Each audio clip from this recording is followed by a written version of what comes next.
آئیے کتاب رحمت سورہ الکہف اٹھائیں۔ اللہ تعالیٰ نے ایک واقعہ بیان کیا ہے حضرت موسیٰ اور حضرت خضر علیہ السلام کا، کہ حضرت موسیٰ علیہ السلام عزم مصمم کر کے جب چلے تو اللہ فرماتا ہے کہ ہم نے حضرت موسیٰ علیہ السلام کو جس بندے کی نشانی بتائی تھی وہ بندہ ان کو وہاں مل گیا۔ سفید چادر اوڑے حضرت خضر علیہ السلام وہاں لیٹے ہوئے تھے، تو یہ جا کے ان کے پاس کھڑے ہو گئے کہ حضرت میں آپ کی خدمت میں اس لیے آیا ہوں کہ اللہ نے آپ کو جو خصوصی علم عطا کیے ہیں میں ان کو سیکھنے کی غرض سے آپ کی چوکھٹ پہ آیا ہوں۔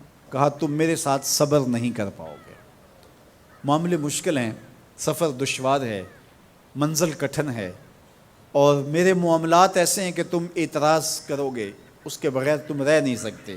حضرت موسیٰ علیہ السلام نے کہا اگر اللہ نے چاہا تو آپ دیکھیں گے میں صبر کروں گا اور آپ کے کسی حکم کی کسی کام کی میں نافرمانی نہیں کروں گا، کسی کام کا انکار نہیں کروں گا۔ کہا کہ اچھا شرط یہ ہے کہ جو میں کروں اس پر تم اعتراض نہیں کرو گے، سوال نہیں کرو گے، یہاں تک کہ میں خود ہی نہ بتاؤں۔ تو کہا کہ یہ شرط ٹھہری، میں کوئی بات نہیں کروں گا۔ فانطلقا، دونوں چل پڑے، دریا کے پار جانا تھا۔ جو کشتی کا مالک تھا، کشتی بان تھا، وہ حضرت خضر علیہ السلام کو جانتا تھا تو اس نے کرایہ بھی نہیں لیا، لیکن جب کشتی پر سوار ہوئے تو عصا مار کے حضرت خضر علیہ السلام نے کشتی کا ایک پھٹا توڑ دیا۔ تو بے ساختہ حضرت موسیٰ علیہ السلام نے کہا آپ نے پھٹا توڑ دیا، یہ سارے ڈوب جائیں؟ کہا میں نے کہا تھا نا تم میرے کاموں پہ صبر نہیں کر پاؤ گے۔ تو حضرت موسیٰ کو یاد آیا، کہا میں بھول گیا تھا، اس پر مواخذہ نہ کیجیے۔ پھر دونوں چل پڑے۔ بچے کھیل رہے تھے، ایک خوبصورت لڑکا وہ بھی بچوں میں کھیل رہا تھا۔ حضرت خضر آگے بڑھے اور اس کی گردن مروڑ دی، اس کو قتل کر دیا۔ صاحب شریعت تھے حضرت موسیٰ علیہ السلام، نہ رہ سکے، پھر بول پڑے ایک جان کو بغیر کسی جان کے بدلے میں قتل کر دیا، اس نے گوایا کیا تھا ہمارا؟ آپ نے بہت ہی جو ہے وہ غلط کام کیا، یہ کام اچھا نہیں کیا آپ نے۔ کہا میں نے کہا نہیں تھا کہ تم میرے ساتھ صبر نہیں کر پاؤ گے۔ کہا ایک موقع اور دے دیجئے، اب اگر میں نے کوئی اعتراض اٹھایا تو پھر دوبارہ مجھے آپ اپنی صحبت میں نہ رکھیے، عذر تمام ہو جائے گا۔ پھر دونوں چل پڑے، یہاں تک کہ ایک بستی میں دونوں آئے تو آپ نے بستی والوں سے کہا کہ ہم مہمان ہیں، آپ ہماری مہمان نوازی کیجیے، کھانا کھلائیے۔ تو انہوں نے انکار کر دیا، کہا کہ ہم تو آپ کو بلایا نہیں ہے، آپ خود آئے ہیں، آپ اپنے کھانے کا خود انتظام کیجیے۔ گزر رہے تھے گلی سے تو ایک دیوار گرنا چاہ رہی تھی، تو جلدی سے اس دیوار کو مرمت کر دیا۔ کہا حضرت ہم اگر چاہتے تو اس پہ اجر لے سکتے تھے، انہوں نے ہمیں کھانا تک نہیں دیا اور ہم ان کی دیواریں سیدھی کر رہے ہیں۔ کہا اب تمہاری میری جدائی ہو گئی، تم نے یہ بھی اعتراض کر دیا۔ تو انہیں یاد آیا کہ وہ یہ بھی اعتراض ہو گیا، اب میں تمہیں بتاتا ہوں کہ یہ 3 کام میں نے کیوں کیے۔ اللہ اکبر۔ اب سنیے، قرآن ہمیں بتاتا ہے کہ ظاہری علم بھی ہوتا ہے لیکن کوئی باطنی علم بھی ہوتا ہے۔ کہا وہ پہلی بات کشتی والی سنو، یہ 2 مسکین بچوں کی کشتی تھی، ان کے گھر کا چولہا اس کی کمائی سے جلتا تھا۔ دریا کنارے کنارے ایک ظالم بادشاہ رہا تھا جو لوگوں کی کشتیاں چھین رہا تھا، ہم نے تھوڑا سا عیب لگا دیا، وہ ٹوٹی کشتی چھوڑ کے چلا گیا۔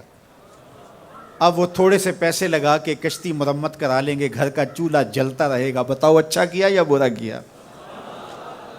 کہا رہی بات اس بچے کی جس کو ہم نے قتل کیا، اس کے ماں باپ مومن تھے، نیک تھے، صالح تھے، بچے نے بڑا ہو کے بہت برا ہونا تھا، ہم نے اس کو قتل کر دیا، اللہ اس کے بدلے ان کو بہتر اولاد دے گا۔ علماء تفسیر نے لکھا ہے اس بچے کے بدلے میں اللہ نے ان والدین کو ایک بیٹی عطا کی جس کی نسل سے 70 نبی پیدا ہوئے۔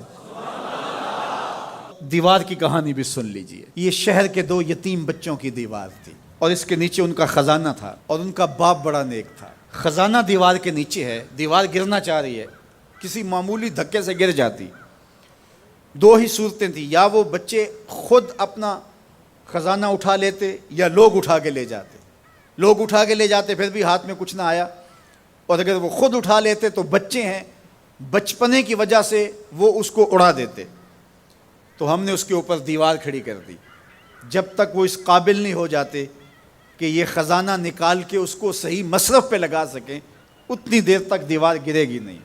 اللہ اکبر۔ وہ کسی وجہ سے دیوار قائم رہے گی، اور جب وہ اس عمر کو پہنچ جائیں گے جس عمر میں وہ اس خزانے کو سنبھال سکیں گے تو پھر دیوار خود بخود گر جائے گی اور یہ خزانہ نکال کر کے اپنے کام پہ لے آئیں گے۔ میں جب پہلی مرتبہ اس کو جو ہے وہ غور کے ساتھ تلاوت کیا تو مجھے یہ لگا کہ اس کا انطباق پاکستان کے حالات پہ بھی ہو سکتا ہے، اس لیے کہ یہ بھی یتیموں کا سرمایہ ہے۔ کتنے یتیم روتے بلکتے رہ گئے اور ان کے سر سے جو ہے وہ سائے اٹھ گئے اس وطن کے لیے، لیکن میرے مالک نے اس ملک کے خزانوں پر گہرے پہاڑ اور بڑی بڑی دیواریں کھڑی کر دی ہیں۔ جب تک یہ قوم بلوغت تک نہیں پہنچے گی اتنی دیر تک وہ خزانے ظاہر نہیں ہوں گے، اور جب یہ قوم اپنی بلوغت تک پہنچے گی، شعوری بلوغت، فکری بلوغت، علمی بلوغت، اور رب سے جو وعدہ کیا تھا پاکستان کا مطلب کیا، لا الہ الا اللہ، جب اس بلوغت تک یہ پہنچ جائے گی، اس وعدے کی تکمیل ہوگی، پھر رب دیوار ہٹا دے گا اور پاکستان کو اللہ اتنے خزانے دے گا اور پاکستان ایسا مالا مال ہوگا دنیا دیکھنے آئے گی انشاءاللہ۔ اس لیے رب نے دیواریں بنا کے رکھی۔ تمہارا باپ معین الدین چشتی بڑا نیک تھا، تمہارا باپ داتا گنج بخش علی حجویری بڑا نیک تھا، تمہارا باپ حضرت مجدد الف ثانی بڑا نیک تھا، ان کی وجہ سے میں دیواریں کھڑی کر رہا ہوں اور مضبوط حصار لگا رہا ہوں تمہارے خزانوں پر، اور وہ وقت آئے گا جب تم بلوغت کی عمر کو پہنچو گے، دیواریں ہٹ جائے گی اور تمہارا وطن زمانے پہ مہکتے پھول کی طرح اور چمکتے ستاروں کی طرح اور روشن آفتاب کی طرح چمکتا اور مہکتا دکھائی دے گا، اور زمانہ پاکستان دیکھنے آئے گا، پاکستان دنیا کی قیادت کرے گا انشاءاللہ۔ تو کہا یہ تعویل ہے ان باتوں کی جو باتیں میرے رب نے مجھے بتائی، اور یہ میں نے اپنی مرضی سے نہیں کہیں، اور جو میں نے کیا اپنی مرضی سے نہیں کیا۔ تو یہ باطنی باتیں ہیں، شاید یہ باطنی باتوں کے جوش میں یہ بات بھی میں کر گیا۔ وہ کیا کسی نے کہا تھا کہ بھری محفل میں ایک راز کی بات کہہ دی، بڑا بے ادب ہوں سزا چاہتا ہوں۔